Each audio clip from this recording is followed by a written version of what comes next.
I think as much as could go into a budget, it's there. A lot of the problems on the investment cycle actually lie outside of the budget. So delivery, for example, on the CCI, which got mentioned, the Cabinet Committee of Investments, on projects that are stuck. FICCI studies are actually indicating that we could add 1% back into the GDP just by making sure that these projects moved out of the zone of being stuck. So imagine if we could just unstick them very quickly, unlock the money that's stuck in there. It doesn't need more funding. We just need to move ahead. And I hear that in the last 2 meetings of the CCI, which are not 2 meetings, 2 meetings are not enough, but in those 2 meetings they managed to clear at least some of the projects going forward. So I think we have to ensure that the deliverables on growth in terms of the investment environment outside of the budget pick up from where the budget lets off. And the budget does touch on these, which is important. My concern is, and I do believe, by the way, that the fiscal deficit number of 4.8 will be achieved because we have a finance minister who is extremely conscious of the risks of not achieving it. And he has left a very large part of the expenditure and planned budgetary spend. So maybe he will have some leeway to scale back if things are not going according to plan. So if you, but in one way, and what's almost good, is he opened by talking about growth being critical, and growth is what leads to the march of the nation forward, including on inclusion. So it's quite important that he has raised the level of that vision to one which is comprehensive and does not talk of growth versus poverty alleviation and separates the two. And I think in that comes a very strong message to industry about growth as well.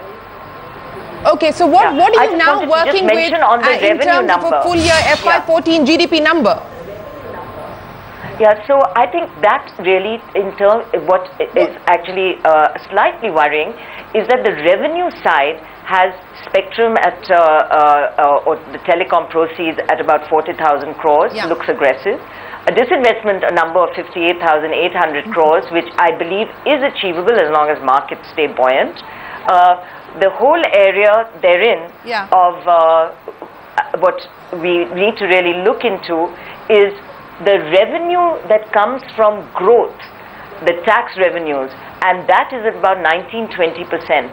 So if you back into that number, it would actually need a GDP growth of more like 6.5 to 7%. So in order to achieve the fisc at the level that we need, what we absolutely have to do is to ensure that we can get a growth which is north of the 6.1 and more like 6.5 to 7%.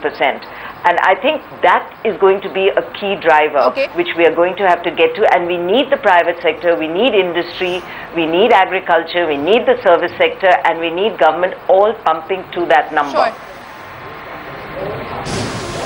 Okay, Harish Salve, I'm going to come back to you because you were talking about confidence building and how this has actually shaken investor confidence instead of building it. And, you know, I want to pick up on the point that Naina Lal Kidwai was making about the spectrum target of over 40,000 crore rupees for FY14. You know, we've got a spectrum auction coming up and there are no takers. Do you actually believe that the government can seriously achieve the kind of number that it's set out for itself? See, let me tell you where I have serious concerns about things which we are now working on day-to-day basis. I don't think the spectrum figure will be anywhere near 40,000 crores. I don't think so. It's not going to work. The ARPUs are coming down. With 4G coming in, there will be more vicious competition. I don't see this figure at all realistic. I do not think the disinvestment is going to happen in the current climate. Who is going to buy government industry where you have disputes with BALCO, you have disputes about what is going to happen to the golden share of the government. The government signed agreements for privatization of BALCO and then went and argued before an arbitrator that the clause under which they had agreed to sell their balance share, if the parameters were met, was illegal. This is the kind of reputation your government has. Let's talk about oil subsidy and fertilizer subsidy. By pegging the price of natural gas at an artificial low when you are importing gas at 4 times that price, what are you doing? That is disguised subsidy to fertilizer.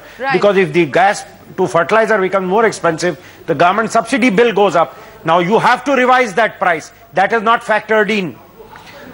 The oil subsidies, a huge amount is deficit. That is not factored in. All these figures are missing. So therefore, it's a question ultimately, as Naina rightly said, unless you can push growth back to 6.5% to 7%, the fiscal deficit is going to go haywire. Now, how are you going to get that? Where is growth going to come from? All right. Coal is in a mess. Power is in a mess. Mining has been jammed and is in a mess. Some mines have been cleared by... As far as Harish Salve is concerned, everything is in a mess. Harish Salve, hold that thought. Arvind Virmani, would you agree? Harish Salve saying everything is in a mess. We are not going to be able to achieve that growth number. And if we don't achieve that growth number, we're not going to be able to achieve any of the tax numbers that he's put out as well. Do you believe that it's as bad as that? I was skeptical about the growth number yesterday when the survey came out. So I can come back to that. It's not today. As far as the fiscal deficit is concerned, if there's one thing I know about this finance minister, once he says something about the fiscal deficit, he is almost fanatical. I'm afraid to say in normal times I would be worried. But right now, I am pretty confident, purely on the basis of what I know about him, that he will ensure that it is 4.8, whatever happens. Now, how he does it, whether you like how he does it, at the end of the day, I don't know. But just on the basis of what I know about him, I think that 4.8 will be achieved. Now, having said that, there are some of the concerns which Mr. Salve has said also worry me from a little different angle. You know, you have these very bright people, I know most of them, who are supporting the finance minister, and what concerns me is why they didn't do more to simplify the tax system and to reverse some of the things which have happened, but not just that, to go further in that simplification direction. Okay, speaking of simplification, Mr. Godrej, you know, one of the things that actually caught the attention was the finance minister saying that in keeping with global best practice, what we intend to do is anything more than 10% will be classified as FDI, anything less will be FII. They have set up a committee to actually examine how this is going to be rolled out exactly. But once again, there are now fears creeping in on what this will actually mean for sectoral caps. How will this work out? When will this work out? Your take on that? No, I think there are many things which are very good in this budget. For example, encouraging people to invest in the stock market, in mutual funds. I think that will take them away from investing in gold, etc., which would have many benefits. But I think this FDI, FII clarification is very good, because what it says is much of the money that is not able to come as FDI because of sectoral caps can come as FII now. And I think it will lead to quite a lot of additional investment in the near future. So I welcome that clarification. And there are many other things he has done in this budget which will increase investments into the stock market. Okay. Mr. Murthy, you know, let's put the stock markets aside for a bit and let's talk about, to your mind, what was the big highlight as far as this budget was concerned? Of course, the All India Women's Bank was clearly one, the first ever in the world. Naina Lal Kidwai and Chanda Kochhar are going to have competition as early as October. But besides that, to your mind, what would be the big ticket idea that you would take away from budget 2013-14? Well, I think the fact that the finance minister has stood on the House of the Parliament and said that he is going to contain the fiscal deficit at 4.8% next year, I think that is truly extraordinary, truly commendable. Second, I think while containing the fiscal deficit, he has also enhanced allocation to areas that matter to the poor and the middle class: education, scholarship, scheduled castes, scheduled tribes, food security, you know, urban housing. All these are, I think, things that we have to stand up and salute and appreciate. There will be issues, there will be problems, but somebody who said that, look, I will contain the fiscal deficit while I make sure that the life is better for the common man, I think he is truly an extraordinary person. Therefore, my salute goes to Mr. Chidambaram.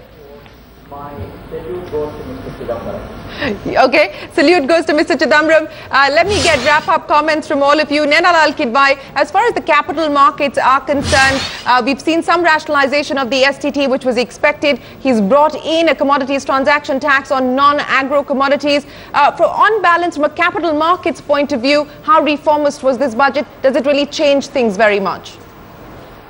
Well, it's a mixed lot there. I think, at some level, and we've touched on some of the clarity that is required on issues to do with Mauritius and such, which I think really spooked the market. I think the capital markets don't like tweaking of taxes, even at the margin, even if it is indeed a tax on the rich at a crore plus. Because at the end of the day, that surplus money is ultimately available to go into the same instruments that the stock market depends on. So there are factors here which are not necessarily favorable to the stock markets as they exist right now. But there's a lot there that is. There were clarifications which came of an order for FIIs, which includes the ease of coming in, KYC norms, and also, of course, there's FII, FDI one, which was touched on, which are favorable. And it has come, I'm sure, as a result of what the finance minister and his team heard on their roadshows abroad, which tells me that they are listening. They are, in fact, absorbing what needs to be done and implementing it through the budget and otherwise. So what's very much there is that there are no concerns about attracting this money. The idea is actually to attract more, to clean up the tax regime, yes, a desire to tax what can be taxed without spooking the market, but I fear that maybe there has been some elements of dismay in the stock market therein. Right. And I think the clarifications had better be forthcoming soon, because we cannot afford a year-long issue as we saw last time. I understand it will be. Sure, I understand it will be. Chanda Kochhar, in 10 seconds, the headline as far as this budget is concerned for you, what do you take away from it? Well, I think it's a very realistic budget which has tried to address various issues simultaneously. One is get a fiscal consolidation path which is laudable and back it up with actual performance this year. Secondly, at the same time, ensure that the various social sectors do not suffer and keep allocating enough money for those sectors. Thirdly, at least give indications of what can be done to encourage investments, whether it's by trying to solve, creating public-private partnership in the coal sector, or pushing approvals on the road sector, or talking of shale gas and so on. And then finally, of course, actually bringing out a lot of clarity. So while I said in the beginning that clarity is required on that one point, but otherwise, if you see, there is, he's brought about clarity on the FDI, FII, brought about clarity on KYC norms between insurance and banks. So there is a whole lot of cleaning that has been done. So I think it's very comprehensive. It's looked at all the priorities and it has tried to address all the priorities by maintaining the right balance.